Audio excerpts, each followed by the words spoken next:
வணக்கம் சொந்தங்களே. அன்னைஸ் கிச்சனில் இருந்து உங்கள் அம்மா சசிரேகா சுந்தர். இன்றைக்கி நம்ம கிச்சனில் பார்த்தீங்கன்னா வாழைக்காய் வச்சு தான் ஒரு பொரியல் செஞ்சு காட்ட போகிறேன். அதுக்கு என்னென்ன பொருள்லாம் வச்சுருன்னு பார்க்கலாம் வாங்க.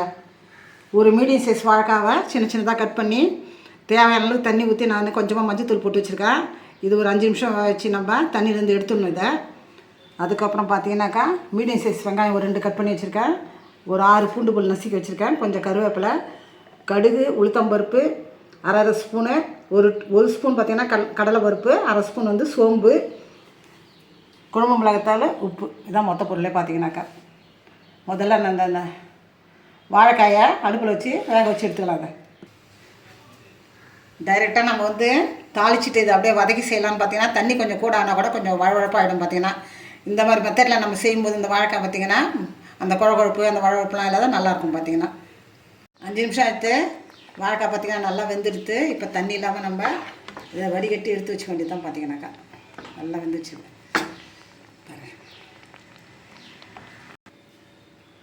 அடுப்பத்தை வச்சாச்சு.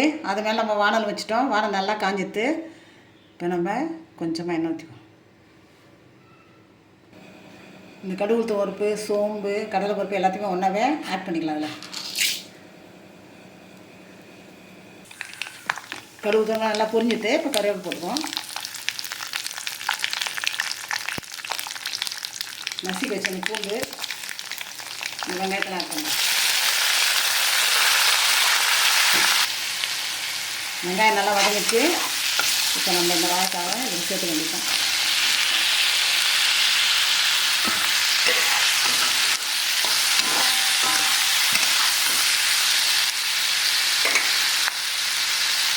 இதுக்காக மிளகுத்த இப்போ நம்ம சேர்த்துக்கலாம். இந்த வாழைக்காய்க்கு தேவையான அளவுக்கு காரம் பார்த்திங்கன்னா நம்ம குழம்பு வளர்த்தான் சேர்த்துக்கிறோம். ஒரு அரை டீஸ்பூன் போட்டு எடுக்கும். அந்த மீடியம் சைஸ் வாழைக்காய் தான் எடுத்து செய்கிறேன் நான். அதனால் ஒரு அரை டீஸ்பூனு மிளகாத்தூள் போட்டு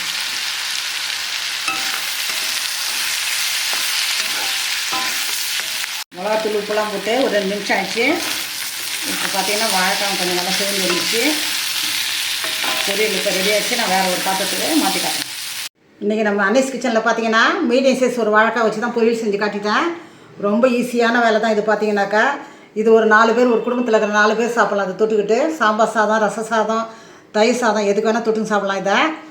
இது வந்து 5 நிமிஷம் வேக வச்சு நம்ம எடுத்துகிட்டு தாளிக்கிறது ஒரு 5 நிமிஷம், மொத்தம் 10 நிமிஷம் தான் அதிகபட்சம். பார்த்தீங்கன்னாக்கா இதை நம்ம செய்கிறதுக்கு சாப்பிட்றதுக்கு ரொம்ப டேஸ்ட்டாகவும் இருக்கும். செஞ்சு பாருங்கள். செஞ்சு பார்த்துட்டு எனக்கு கமெண்ட்ஸில் சொல்லுங்கள். லைக் பண்ணுங்கள், ஷேர் பண்ணுங்கள், கமெண்ட் பண்ணுங்கள். மறக்காமல் என்னுடைய அன்னைஸ் கிச்சனுக்கு சப்ஸ்கிரைப் பண்ணுங்கள். தேங்க்யூ.